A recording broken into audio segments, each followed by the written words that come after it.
There is a place that is spoken about only in whispers, a dark area that spawns the beginnings of urban legends, a place where anything can happen and usually does. During the light of day, it hides just outside of view, but when the sun goes down, spirits, creatures of the night, roam free, and things do go bump in the night. It is in every state and every country, and there is no escaping it, no matter how safe you feel behind your locked doors and latched windows. So we invite you to turn down the lights and turn up your radio while we join Dave Schrader and Tim Dennis, your hosts, on a journey into the darkness on the edge of town. Hello and welcome. You're tuned in to the best in paranormal talk radio. It's Thursday, and this is Beyond the Darkness. I'm your host, Dave Schrader. We have had a great week worth of shows. We've got another one coming up for you tomorrow, Mojave Mysteries. We're going to talk about demonic cults. We're going to talk about ghosts. We're going to talk about cryptids. We're going to talk about mysteries.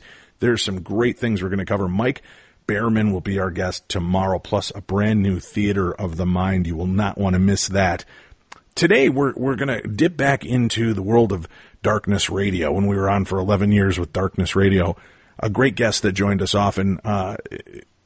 We've had many of our listeners reach out and say, we need to hear more. What's going on with Robert Major and his sister Antoinette and the work that they're doing to help free people of spiritual energy, of ghosts and dark forces that may be imploding their lives. So it just so happens that there are two new books out, and one is called The Invisible Epidemic, Ghosts That Interact with and Disrupt Living Human Beings by L. Sims, that talks about a lot of the work that Robert and his sister have done. There's also the book Biography of an Exorcist, which talks about the work that they've worked on and done in doing so many of these clearings and bringing help.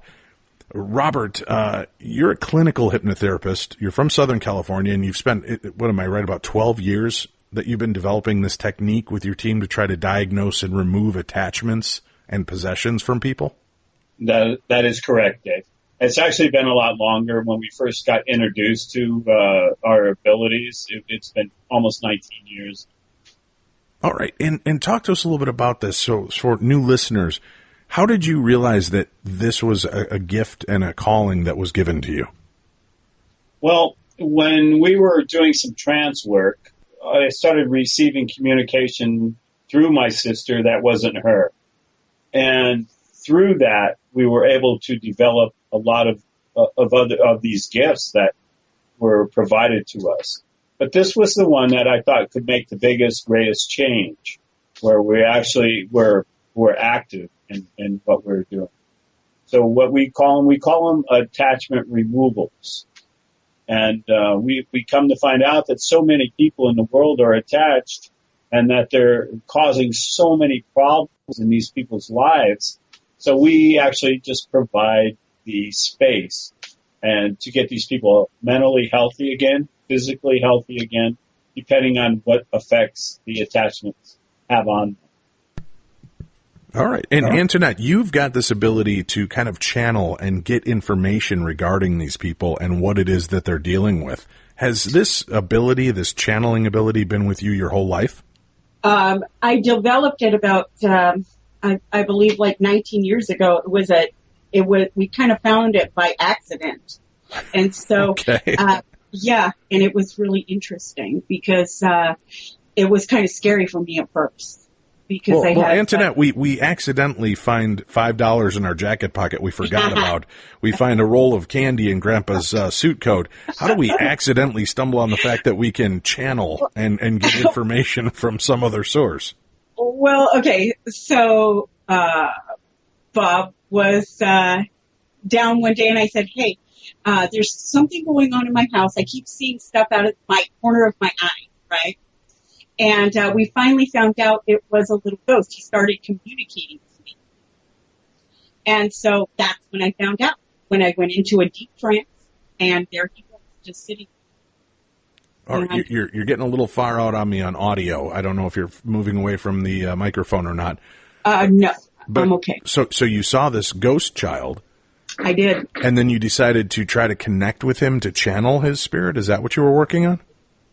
We weren't working on it. We were just trying to figure out who was in the house and why.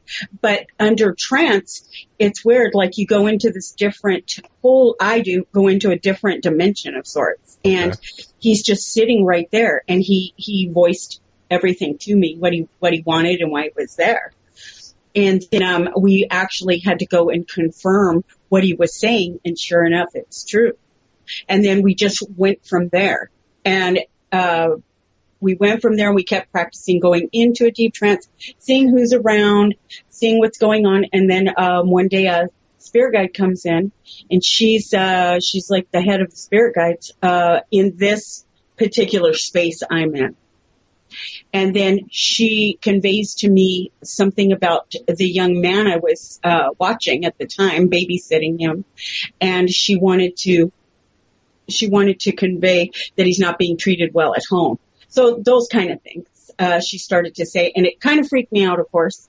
And I told, Bob, I was like, I don't know if we should be doing that because, my heart's racing and I don't know. It was exciting, but it was scary. So, and then was there ever a concern at the beginning that by opening yourself up to something like this, Antoinette, that you might end up possessed or having a major attachment? Yes. And I've been attached several times. That's a big story. And but over the years here, we've developed techniques to keep us relatively attachment free. We've had them, both of us. So. Just recently, I'd say in the last 6 months, she was attached walking around a golf course, and she wasn't aware of it at the time, but all of a sudden she was losing her balance and they were causing her to actually fall to the ground. Well, he's underplaying it a little bit. I was thrown to the ground. So I just tried to take off like I normally do on a fast walk, and it just felt like somebody picked me up and just tossed me down. And that happened at a golf course? It's the golf course is there, but it's actually a running trail. Around it, yeah. Okay, and what did you pick up? I mean, as somebody who's sensitive to this, could you figure out why an entity was attacking you this way?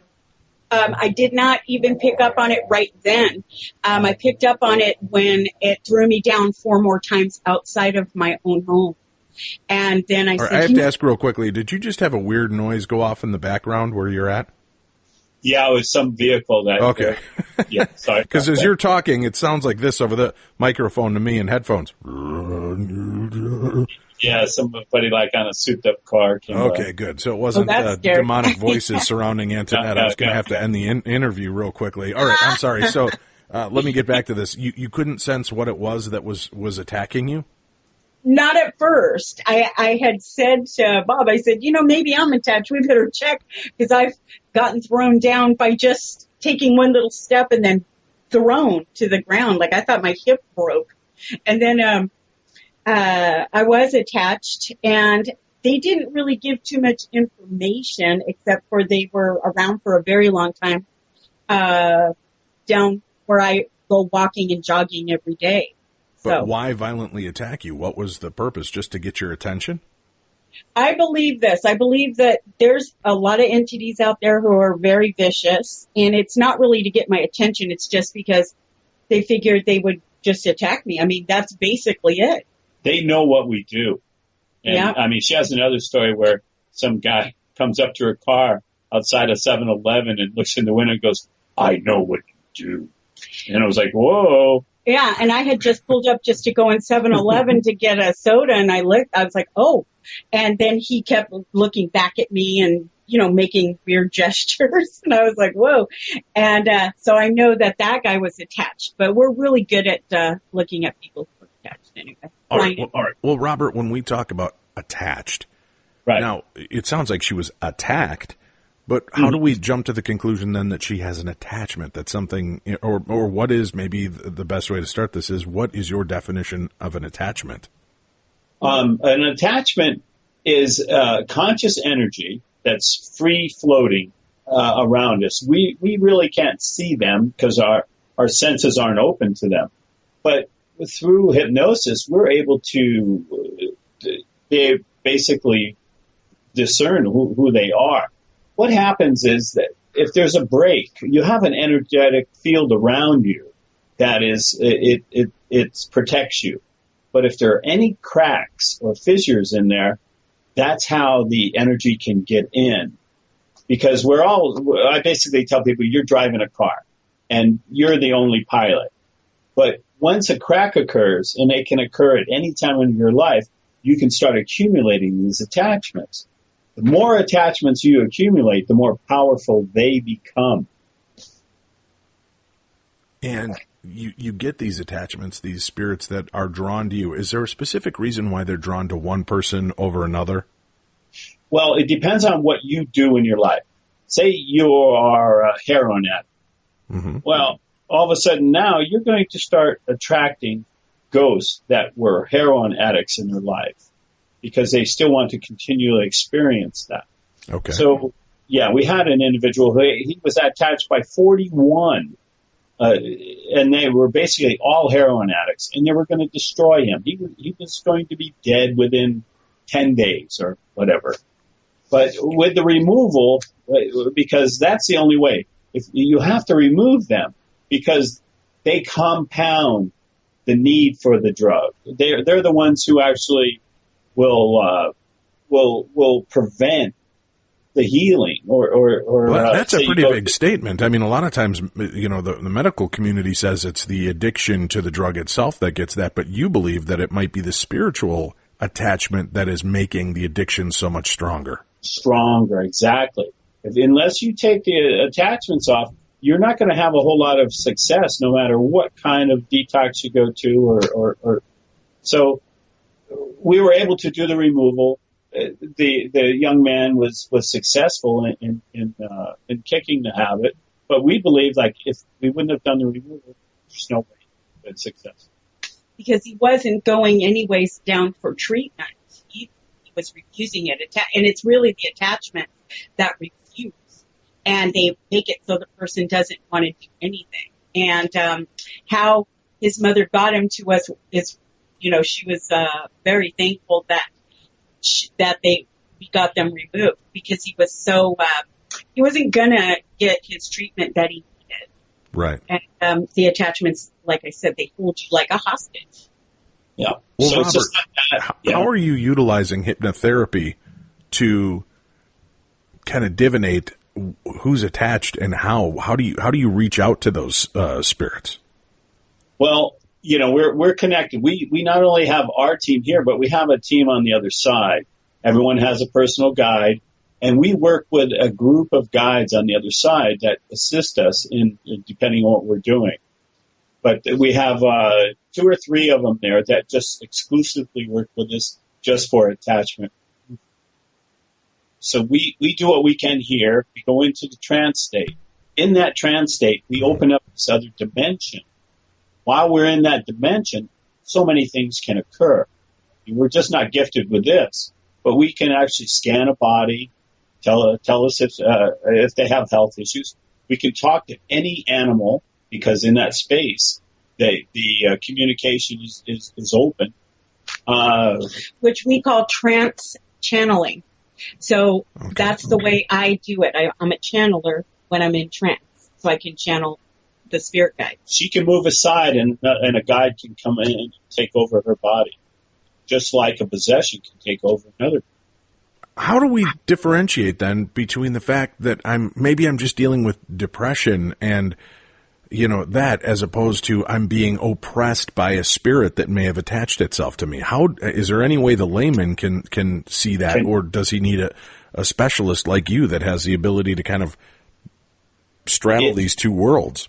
Yeah, that's the big thing. I mean, a lot of people get depressed, but the depression can actually cause an opening in that field.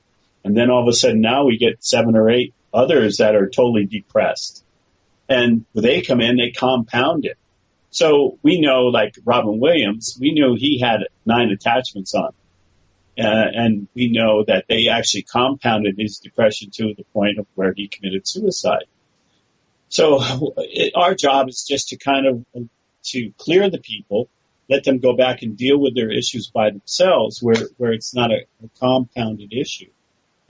All right. Now, do you consider yourself an exorcist, Robert?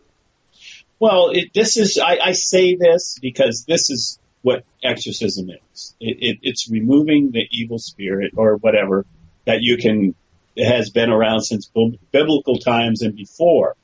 And that's really what it is. We've had some crazy stories.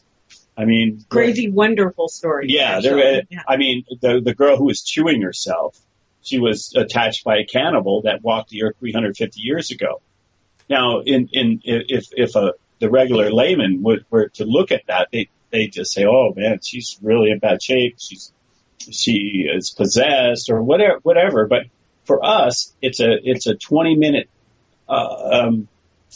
system where we meet with the person. We spend 20 minutes removing the attachments. And this poor girl, she was a special needs girl to begin with, and she was chewing herself to the bone, and they didn't know what to do with her. They said, "Well, do we have to strap her in where she can't do this?" But we were able to sneak her out of the facilities that she was in while she was going to a doctor's appointment, and actually meet her in the special needs van. Spent 15 minutes in there removing this thing. And that was 2 years ago. She never chewed herself again. So, was her family skeptical of this? Were they like, "This just sounds like hogwash," until you're able to strip that entity? Oh, for her? Right. Oh, no, they never knew that we actually did this.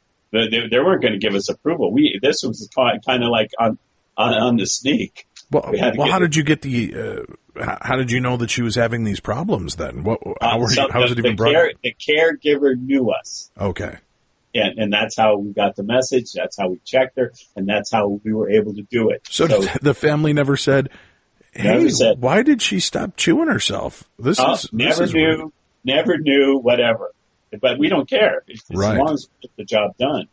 So, yeah, and these are the things. I mean, we can't tell people. So which one of you is actually doing that work? Is it Antoinette? That's on that one. I actually did the pull. All right. While you're doing the pull and you realize you're now facing some 350-year-old cannibal creature that's doing this, first of all, does it understand what you're doing? And isn't it fighting you to stay with this person that is an easy mark for them? Oh, yeah. Okay, so my part of this is when I'm in trance like that, I visually see it. So I can visually see how he's so, he's crazy. And it looks like he wants to get me, right? But Bob was actually doing the casting, which was cool. But they lean at me. They look at me in my face. They do a lot of different things. I'm not scared anymore. But this guy, all his teeth were sharpened. So into points. That's how serious he was of the cannibal. But he had actually had... Wait, all of his teeth were filed to points? Yeah, that's what she could see. She was telling me, wow. Okay. Yeah, so he was all sharpened. And in 15 minutes, you get in it and you grab this obviously strong entity and you're able to cast it out. Where does it go then, Bob? Does it run down the street and attach to somebody else? Well, then it would be fruitless for us to do what we do. No, because we work with the other side. So there's somebody there that we pass on the energy who sends it back to where it should be. And this is this is a young man who passed in the World Trade Center. This is who we're working with now. He is a spirit guide, and he actually helps when I'm standing. When he comes into my body, he will pull, and then he just gets handed off and to wherever it goes with the next spirit guide. That's how it goes, and it's called casting. Yeah, when they were casting it out, and that's what it looks like. It looks like you're grabbing something and casting it like away. And so it's a technique that because we do a lot of research here, and we go back in time, and we're very curious because we know this skill was available thousands of years ago, but they don't recognize it now. They treat it as a physical affliction versus a spiritual affliction. All right, now let me stop for a second to address our audience, because I know we've picked up a considerably larger audience and new members across the world, and at this point you're listening to these two people saying, this is complete and utter nonsense. This is insanity. And I'm with you, folks. I felt the exact same way when we had Robert on the first time. And then he was kind enough to say, well, if you've got some listeners dealing with issues, have them reach out. And we did, repeatedly. And I waited for these emails to come back and go, what a charlatan, what a hack. These people are nuts. Oh, my God. Instead, I received email after email of people that received help, and it worked. I never once received one negative email in 8 years, I think, that we've been talking back and forth. Not one negative email. That, to me, is astounding because people are whiners and hard to make happy as it is.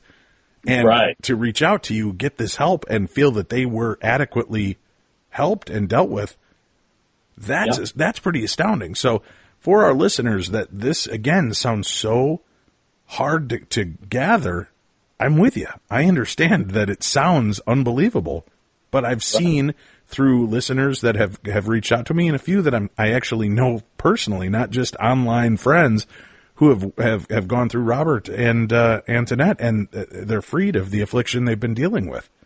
Yep. It's fascinating, and that's got to be very rewarding for both of you. It's very rewarding. We say we give your life back to you. So if you go in and you do battle 15 to 20 minutes with this thing to get it out, how worn out are both of you when that's over? She gets pretty worn out. I'll be the worn out one. Because sometimes we've had up to 10 removals in a day or 15 or something. Yeah. And I'm actually extremely exhausted. Yeah. So we can only do so many. Per day. Right. But there's millions of people who need this help. Does it get dangerous while you're in the midst of removing these? Yes. Do they fight back, and have either one of you been hurt? Sometimes, and we were very, very aware of this because they will get violent. And I'm a big guy, and I look after her, but I'm always ready for a reaction. Mm-hmm. So a driverless car has almost killed me. A driverless car. I've been choked, physically choked. Right. Thrown down quite a bit. And she had to throw down issues. I was doing an interview in the hotel with a potential production company interested in what we do, and a ghost released a Murphy bed off the wall, and it came down and hit my head. I was very fortunate. How did production deal with that? Yeah, we better pass on this show. Everyone was shocked. Yeah, they were screaming. I heard a big scream right away before. What is he screaming about? And then all of a sudden that bed hit me, and I was like, oh, man. And then we were able to communicate with the ghost, and he was like, get out of here, right? Yeah. And he was a real mad ghost, that one. But we were able to, we just grabbed him and sent him on his way. We do a lot of clearings of area, Dave, as well. Sure. Yeah. Well, do you find that these beings that are attached, are they all human? Do you run across any that are, I know this will sound strange, but I know I'll have listeners ask, why didn't I ask this? Do you ever run across alien spirits? And this is how I answered it. We're all aliens. Okay, but you don't see the big gray heads with the big we don't eyes. see that. But occasionally, the longer that they've been ghosting, the more distorted they visually look like. Okay. I mean, we've had some that have been ghosting for thousands of years. They're not recognizable. They look like monsters. Right. So they stretch out. They're almost like tar. That's what they look like. I can explain that. But that's not all of them. This is like, this was the Brazilian woman that we did. She had 26. That's the one I don't forget because it was really scary. Because they were coming across the room by 10 feet, stretching real long, skinny, and then forming into this weird face. And I was like, oh, that one was really scary. So, another serial attacher. So, these guys are pretty wise. They've been on the earth for a long, long time, and they know what's going on. We can't see them, so it's almost like they get away with everything. Yeah. All right, you start doing your work, you reach in, you realize that you're up against more than one spirit. How long, when you realize all of a sudden they've got 10, 15, 30, 40 attachments, how long does it take you to fling these suckers out? And when you're throwing one out, is another one trying to crawl back in? Oh, no way. Because they basically know it's curtains. Once they come with us, because of our team, it's just not us, but we have a great team on the other side. Right, so with that, we feel really good. If we didn't have that team on their side, believe me, I would not be doing this. I'm curious, Antoinette, you said one of the guides that helps you right now is a young man that passed away in 9/11 at the Twin Towers. Yeah. Yeah. His name is Lane. His name is Lane. Okay. And have you been able to track that this matches with the person that did die in the Twin Towers? You know what? It's a long explanation. Uh-huh. I don't believe he even worked at the, he wasn't. He didn't work, at the World Trade Center. He was doing other things at the time. Well, I'll be frank. He was a thief. Yeah. And he would run up and down the elevators and trying to get tourists, pickpocket them. So he wasn't even known to be there. He didn't work in the towers, but him and his buddies would run the elevator, go up, try and get a purse or something. He was 18 years old at the time. Now, him being the thief, you wouldn't think, he would have issues crossing over to the other side. But on his way down, he would have escaped the World Trade Center, but he stopped to help a handicapped man. In that stopping to help the handicapped man, it cost him his life, which in turn exalted him on the other side. So all of a sudden now we have a special person, and he was so appreciative of us for moving so many ghosts from that site that he came back and wanted to work with us. Has he ever asked you to reach out to his human family to let them know? No, his life wasn't a very good life. So okay. Yeah. But most of them don't want to reach out to anyone either. And a lot of ghosts that we move, they're not even the same name. Some of them know their name before and some of them don't. Yeah. And that's what we found out too. So it's a whole wide spectrum of different things that go on during the transition period from here to the other side. Yeah. Does it ever get dangerous for the afflicted while you're trying to kick these beings out? Do they ever cause physical or mental harm to the victim at the time? It really depends. Sometimes you see convulsions, the person go through convulsions, or you will hear a loud yell or growling. Or growling. Yeah. That one's really scary. Or a big, smelly, stinky thing. And it can actually, fill the room full of funk, depending how old that thing is. Well, then when I'm in California in a few weeks, maybe you guys should exercise me. My kids would like to find whatever smells like it died in me and get it excommunicated. So we had one case where we did the removal from the guy, and the woman said later that he doesn't stink anymore. Oh, that's right. That's the Anna. Right? Yeah. Really? So, yeah. Yeah, it's incredible. And then we had another one where we did the removal on the old the mom who's like in her 80s. And we did the removal, and she came back a few weeks later, and the mom told her, I don't have that voice in my head to tell me to steal anymore. The woman had been arrested twice for shoplifting. Wow. Yeah, so, there's so many of them.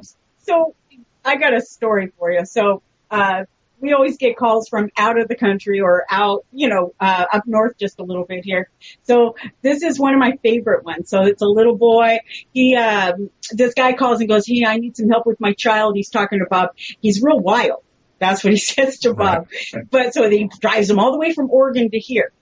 Comes in, and this kid is acting like a lion. He is like literally 5 or 6 years old, right? 6 years old. 6. And he is pacing like a lion, growling, getting on all fours like Mowgli, and running in our office jumping up on stuff just like a cat. And it turns out he is attached by cats and some Indians. And then it turns out that he is half Indian, right? Right. Yeah. So anyhow, he was super hard to catch because he's a cat. He's running around. He's doing all these things. then the father finally gets him, and he's kind of holding him and cradling him. And Lane and I were able to remove him, and it was super duper hard. By the way, I've never removed large cats off of anybody, and we did this, and he fell asleep right in his dad's arms, right? Mm-hmm. So they go out into the office because we have many removals this day, and my next removal comes in. And when I was done with that removal, I opened the door, and there he is. He's standing there talking to his mom like a child. Oh, like nothing ever was on him. Yeah. It was very, very cool. Very cool. That was very satisfying. Yes. Because now they have the son back. But the mom had told us that actually when he was a couple years previously, he was saying, I'm the mom. I'm the boss here. But it was a female mountain lion. Oh, really? Yeah. So these Indians had actually allowed, they're the ones, because we were kind of blown away. We're going, well, this is a first. We haven't really taken an animal off of somebody. But the Indians were the ones who actually allowed it or captured the mountain lion to bring her in. Yeah, that was a real rough one. Yeah. And then we've had another child that was possessed by a... Now, hold on. Was that another motorcycle or something that just went by? No, I don't think so. Yeah, that was a kind of yeah, it was. I didn't hear it. Yeah. All right. But anyway, the reason I'm mentioning it is I know I'm going to get 100 emails from people going, right when she said that, did you hear the loud... Because that sounded like almost like a low rumble lion roar that just happened. I wanted to make sure we're good perfect. To go. Yeah. Well, okay, so this other child was attached by her previous, isn't it her previous life? Oh, yeah. Yeah. Oh, yeah.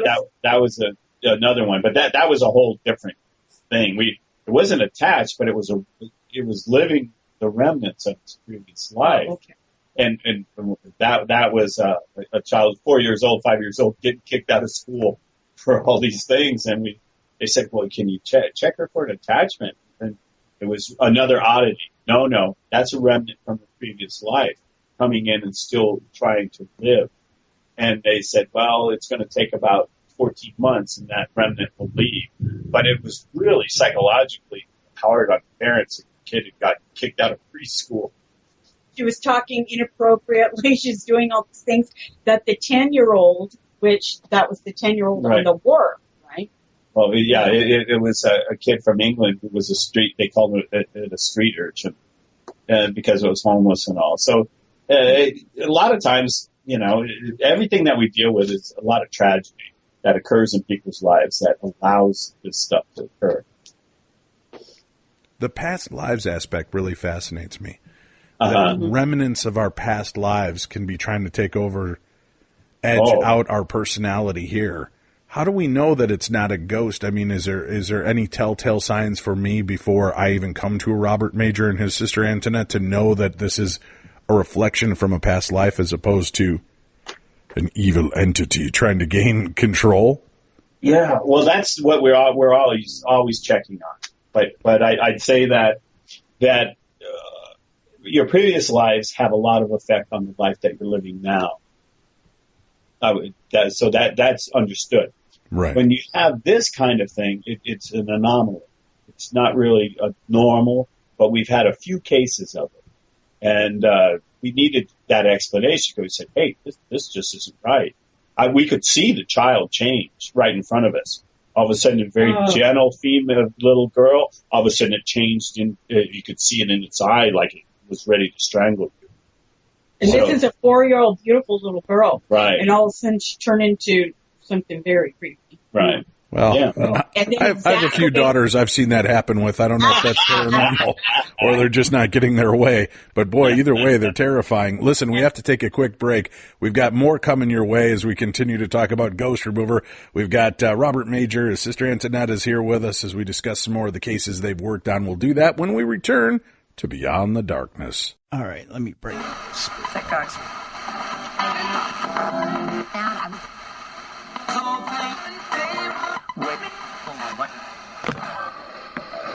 If there's anyone here, you can speak to me now through this device. How many people are here with me right now?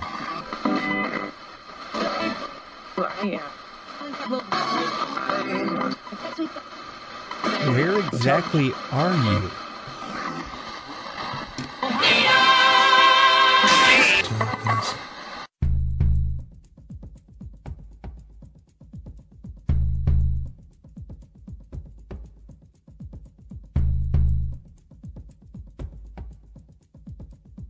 Hello, welcome back to the show. This is the best in paranormal talk radio. This is Beyond the Darkness. I'm your host, Dave Schrader. Today we're talking with Robert Major, his sister Antoinette. They are the Ghost Removers. As a matter of fact, we've had them on the show, I think, about 4 or 5 times over the years.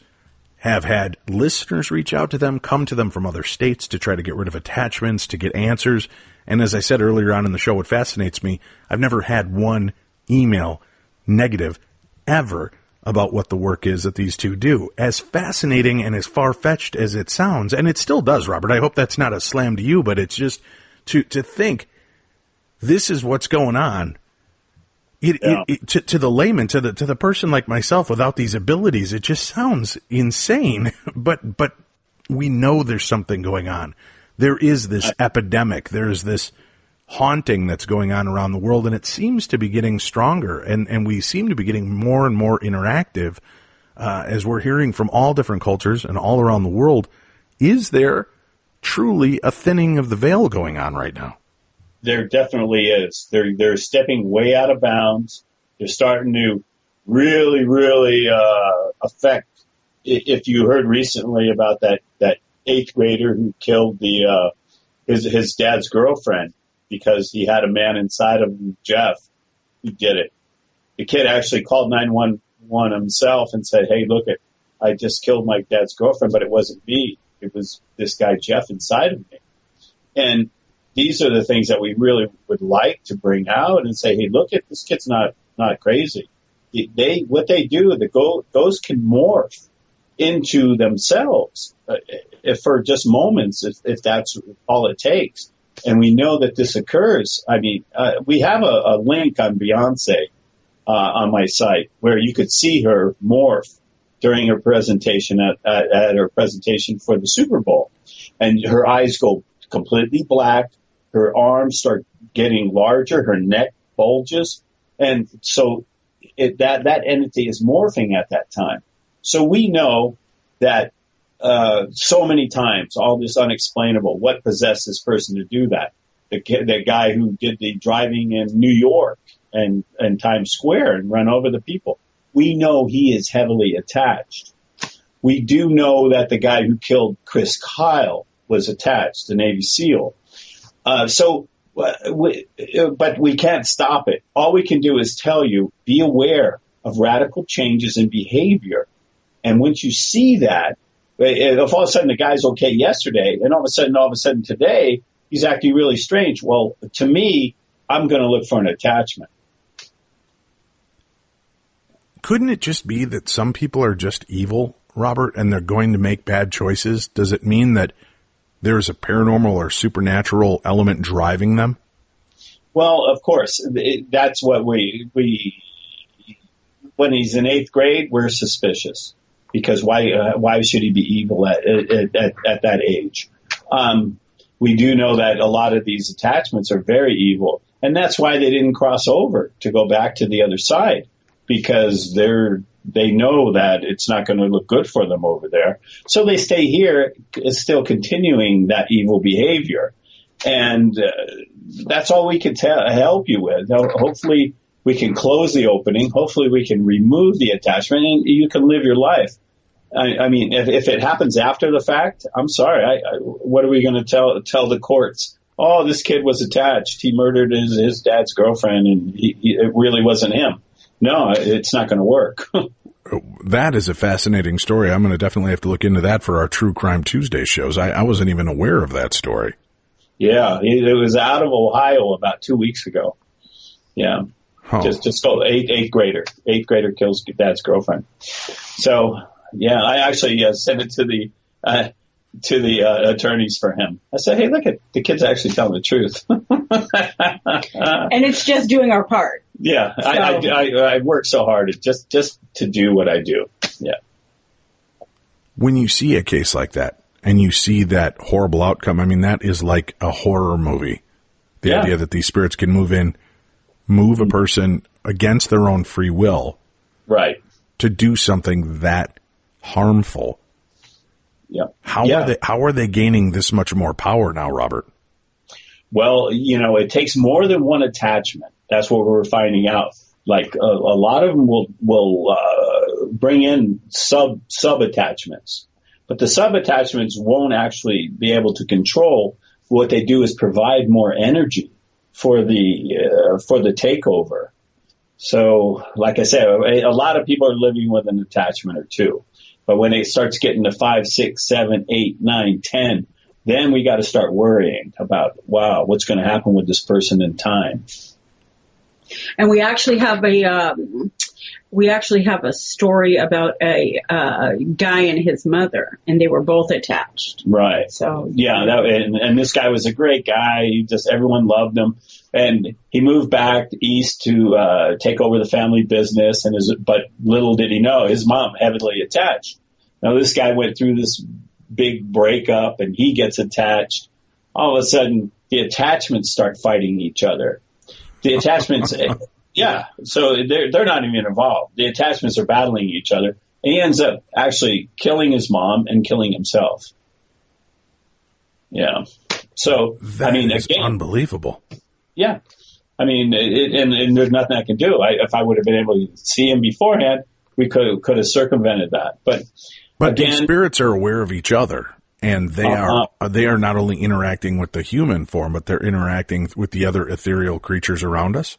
Exactly. That's why we say attachments run in families. If one person gets attached, another person in the family gets attached. All of a sudden now you have all these mini dramas going on. A lot of these battles in homes where they're fighting. Those are attachments a lot of times, just battling. I mean, and then now the attachments actually recognize Bob and I. Right. They know who we are. And it's kind of creepy. Well, Antoinette, we talk about free will, and it's always been this comfort to many of us that the demonic realm and things that go bump in the night do not have permission to do anything unless we let them in, as though we've given permission. Are you seeing that they don't need permission? They're just doing it on their own accord?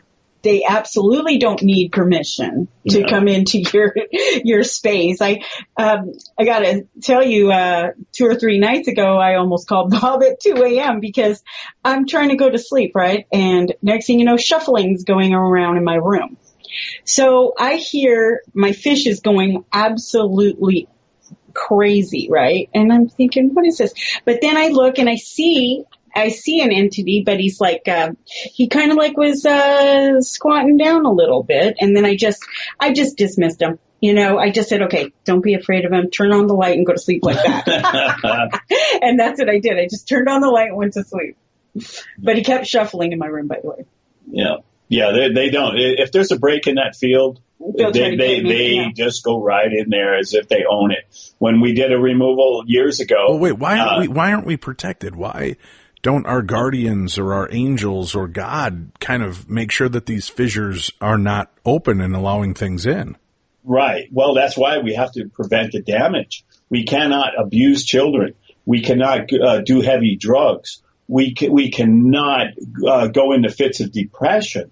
I mean, this is a free will universe or space. So there's really not God up there dictating about, I'm going to help this person, but not this person. It's actually a hands off. We're in this space, and we are the ones who are supposed to take care of it.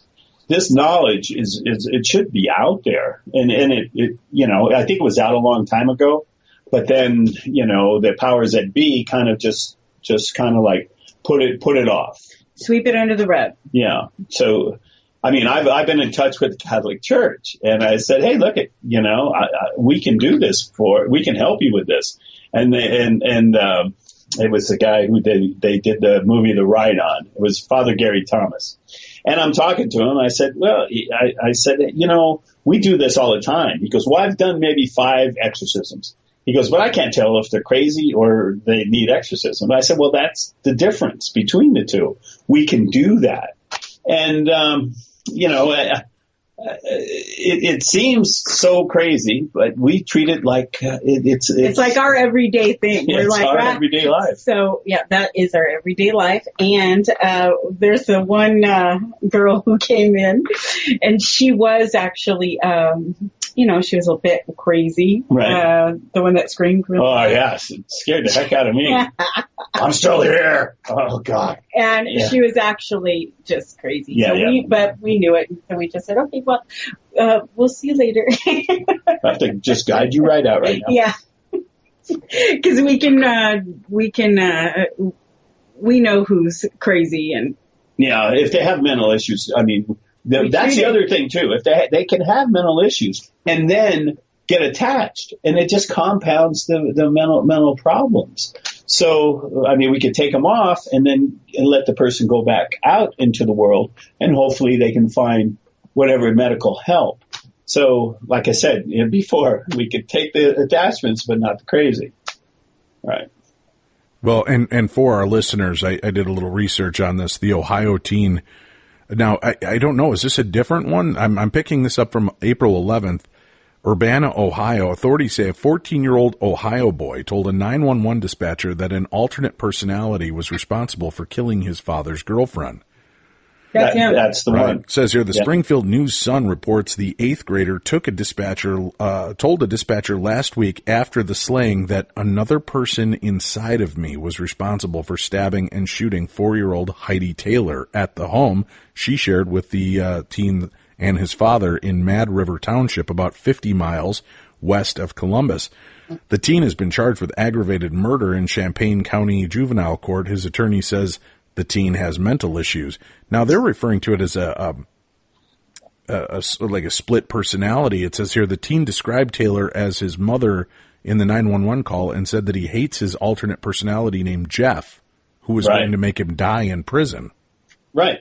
Yeah, it's exactly true. He's got this guy on him, Jeff. And if we were to meet with the kid, we could take Jeff out of there, and the kid can go back to himself, just like the kid who had the mountain lion, and live a regular life. Now he's going to be into the court systems. He's still got Jeff there with him, and his life is kind of shot. Unbelievable. That's really creepy, the idea of that. But again, is it a split personality? Is it a spirit? I mean, they're saying he had mental issues. Yeah, of course he has mental issues when he calls somebody and says he's got a guy inside of him, because they don't understand right now that this actually occurs. I mean, there's so many cases of this. I mean, I always look for them, the person who hears voices, and then they create all kinds of havoc. And then like with the woman Sybil, I don't know. I mean, that was one of our researchers way back. She had 62 different personalities, supposedly. No, she didn't have 62 different personalities. She had 62 different ghosts in there. I mean, I don't care whose mind you're into. Nobody's that creative that can create 62 different personalities. And just, it's kind of like a medical model that they want to present, because they don't understand the spiritual ramifications. Oh. When you're facing cases like this and you've got these angry spirits that are part of the person you're trying to help, you have to call in help from the other side to aid you in moving these spirits on while they're battling to fight for their deal. Are they threatening to you? Are they alerting other spirits to come for you? How do you deal with that? Yeah, well, again, like I said, if we didn't have the help on the other side, there's no way we could do this. Eventually, they would just get us, and it's so widespread. Like I said, there's millions and millions of these ghosts out there, and they're looking to nest. They're looking to go in and further their life. I just wish that we could get a bigger venue here, so we'd like to do mass removals if we could. But I don't know if that... Now, this comes off like the big old-style tent revivals where they're given a healing today, right? And the light of God's going to come through my hand, and for $50 I will separate you from the demons that afflict your lives, right? And you know, are you worried that there's going to be this stigma that will be attached to the good work you're doing, that you will look like these snake oil salesmen? Well, of course that's going to occur in certain people's mind, especially the scientist. I love the scientist. And I said, well, you're a scientist. You don't really believe any of this, and you're much smarter than I am. So that's kind of like a little levity there. But yeah, once you see what we do, and when that little kid is now you're back in your arms as a sweet child again, what can you say? It's a lot of people. Oh, it was the what's that thing there? The Pavlov's dog or whatever. You know, it was the expectation or whatever. But when we see every single time the changes in these people, we can't give up. We just keep going at it every week. Antoinette, let's hear another one of your more scary encounters that you've had to deal with when doing this. And I'm just curious, do the evil or dark entities realize you're coming? Do they start messing and mucking about with you, trying to hurt you or scare you off before you even get the call? Oh, yes. Okay, so here's one. So I'm coming up the freeway driving to the office, and all of a sudden, you know, I'm like, I get this big fear of gloom, right? Doom, whatever, and I'm crying, right? I get to the office, and there's actually, those attachments are doing that exact same thing on a lady. Right. Yeah. And so that'll creep me out a little bit. Kind of feels like I'm going to get a panic attack, maybe. Or I've been sitting. I used to smoke cigarettes back in 2000. I think it was 2000, maybe 8 or 9.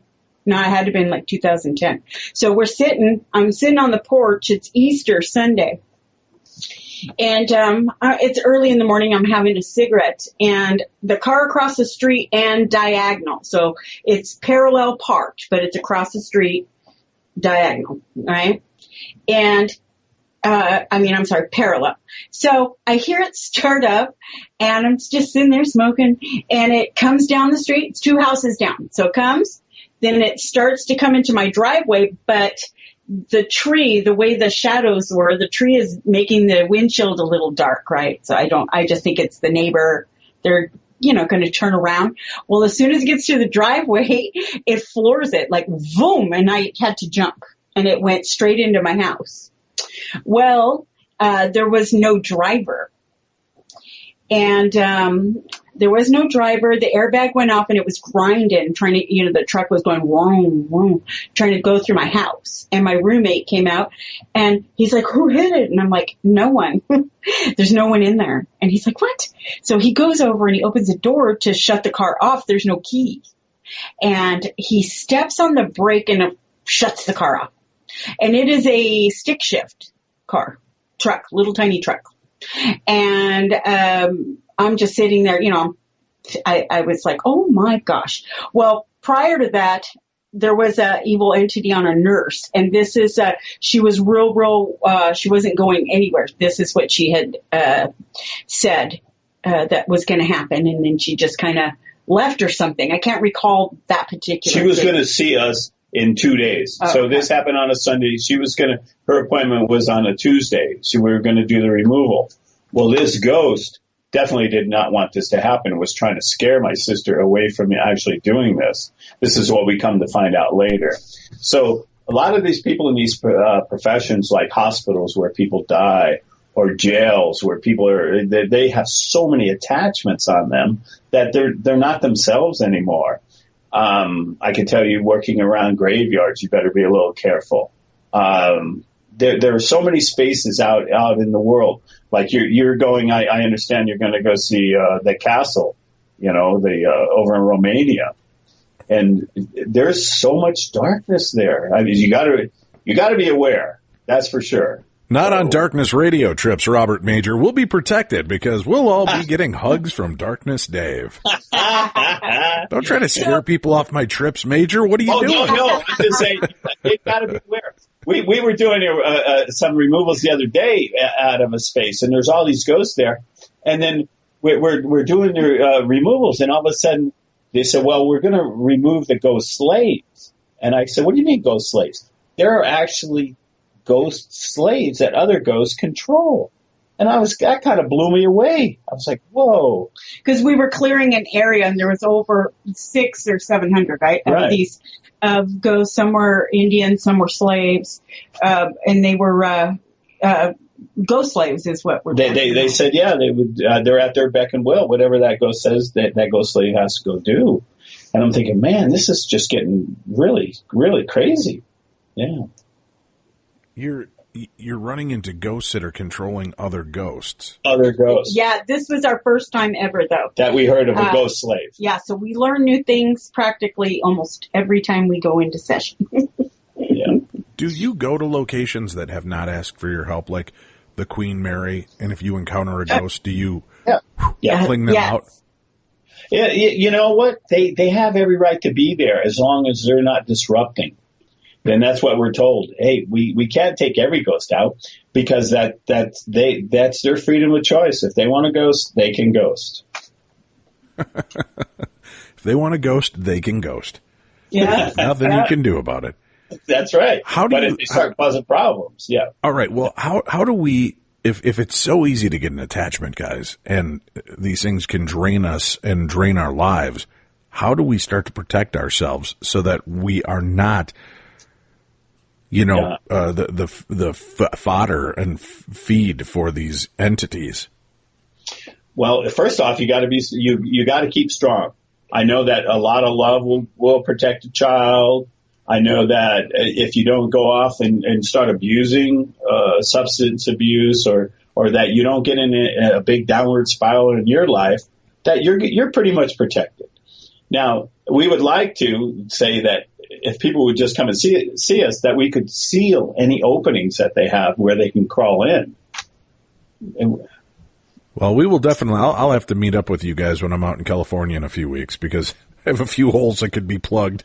Yeah, definitely. And we'll tell you a lot of stuff. I can pick that up from time to time that there's something there.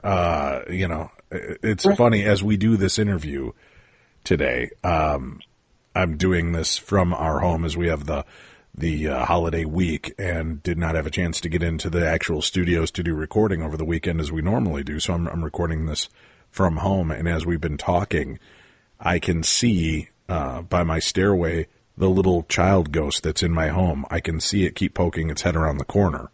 Right. So now is there a difference between having a haunting and an attachment? Because I can see the spirit. Yeah, that's a spirit that's probably comes and goes, and no problem. I mean, but maybe if the child needs to go, we can assist the child to cross. But if he wants to stay, should I be concerned as a parent? I have children in this home, and I know that there's an entity here. It usually takes the form of a child, and I've seen it. I've had friends that are here as we're sitting on the couch watching a movie. We saw it come running down the stairs and into the living room. We saw it, and none of my children were here. Right. But have the children seen it? Are they aware? I try to play it down. I don't really talk about it because I don't want to put that mindset in and fear. So I don't really know that. But again, it makes me wonder because. What about imaginary friends, Dave? No. My kids are all kind of out of that age range, but but the emotional influx in my home is obscene at times. And I understand I've got a lot of female energy in my home because I've got 3 daughters and a son, and a lot of chaos because everybody's coming into different parts of their life and puberty and pre-puberty and. Right. Oh, so there's all this energy, but there are times I'm thinking, are one or two of these spirits actually mucking with the personalities of my children because of how radically they can change? Yeah. I mean, that's why we ask people, say, if you got questions, let us know. Send us the name at birth and the birth date. This is how we do it. And that's what Ghost Remover is about and Robert Afterlife. So we get a lot of people sending us stuff. And then we respond as much as we can. We had a case where a kid, he was 10 years old, but he was totally acting up and he causing so much problems in the home. Come to find out he was attached by like a 14-year-old ghost who had died in that neighborhood, causing him to act like a rebel, like a teenager that didn't want to hear anything. We did the removal. The kid went back to normal again. So you just don't know. So it's got to be, and now it's obvious, the whole situation I'm dealing with here, Robert, is that I am attached by a fat 40-some-year-old ghost that loves hot dogs and McRib sandwiches. Exactly, and potato chips. It's got to be that, right? Although I'm afraid if I get rid of that spirit, my flavor for life is going to go downhill considerably. Really like that stuff. I get it, and I understand that there is, these issues. Are religious amulets and things, are they helpful in these situations for fending off negative energies? Holy water, sage. They tell us amethyst that works as a deterrent. Okay. So we tell people, well, get some amethyst, see if that helps you. And what was it? There's something about salts. So they say they don't like salts. So we do our best to like, hey, but the people who know us. And if they do have a case where they do get reattached, well, we just pull it off again. Yeah. But if you're going in and sealing the fissure, how are they getting reattached? Well, their behavior. They're supposed to follow a prescription to get that. Because just like stitching up a wound, you have to wait for the wound to heal. You just can't go back out and do crazy behaviors. So a lot of these people were just like maybe excessive drinking. And that's our biggest problem right there. It's partying. And then once they get partying again, then they're open to reattachments. They're open to reattachments for sure. Because the attachments want to have a good time. Attachments just want to have fun. Oh, jeez. How is it, though? I mean, they're spirits. They can't taste. They can't sense. Oh, they can. Oh, they can. Oh, yes, they can. Oh, really? So do they attach and possess? I mean, is there a difference between an attachment and possession? Influence and possess. Attach, influence. We had a case, a 74-year-old guy comes in. We know he's attached. And we do the removal. The daughter calls us a few days later, says, my dad always drank vodka. And then all of a sudden, a few years ago, he started drinking bourbon. But once you did that removal, he went back to drinking vodka. So you got rid of that bourbon demon. That's bourbon demon. Yeah. But the vodka one's tight. He's holding on for dear life. He owned the vodka one. Okay. Well, after we do removals, so after we do them and the person is still in their relaxed state, Bob usually gives them his hypnosis script and their prescription from the other side about how to not get attached and how to further and better themselves. So they also get that when they come in. That's why, if they're feeling... If your listeners know anyone who's feeling out of sorts or they know things aren't right, they can always email us and we can check them for attachments. I mean, that's no problem at all. All right. That is something we will look into and let our listeners know again. For that, what's the best way to reach both of you? Well, they can go on the site and read a little bit more on ghostremover.com.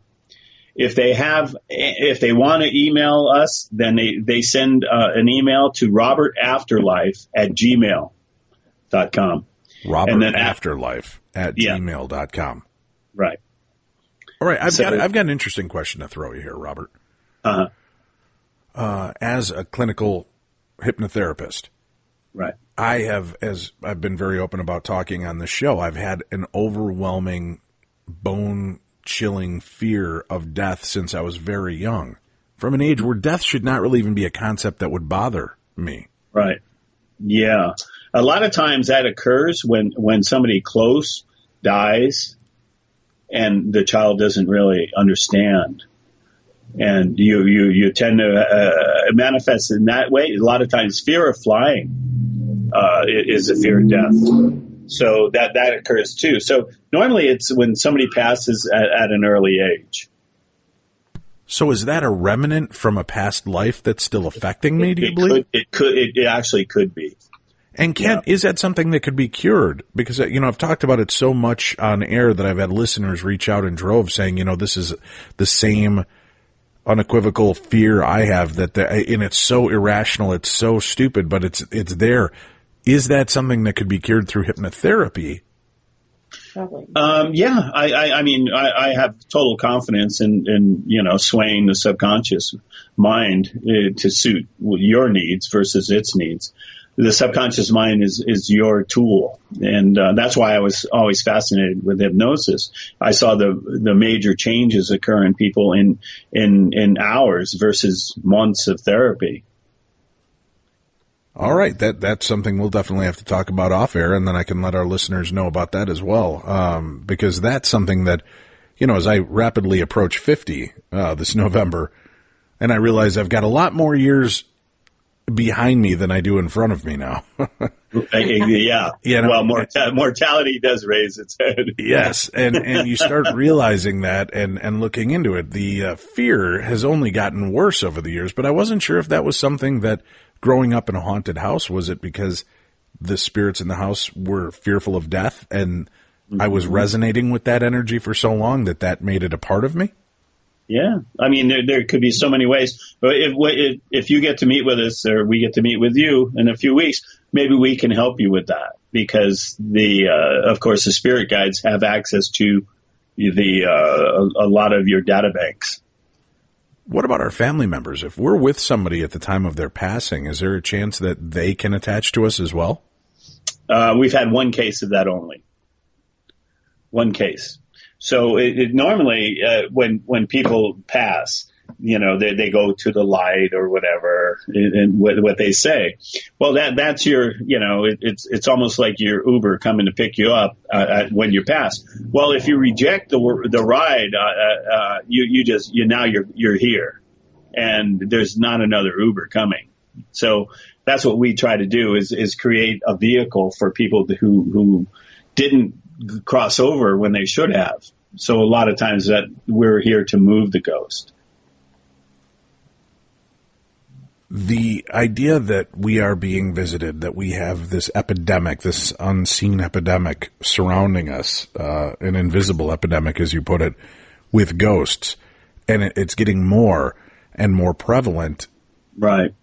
Have we done something to predicate this, in our living years? I think a lot of the things that go on the earth. I think when all the wars and all the, how many Indians still walk the earth here? They tend not to leave. They're just say, hey, this is our spot.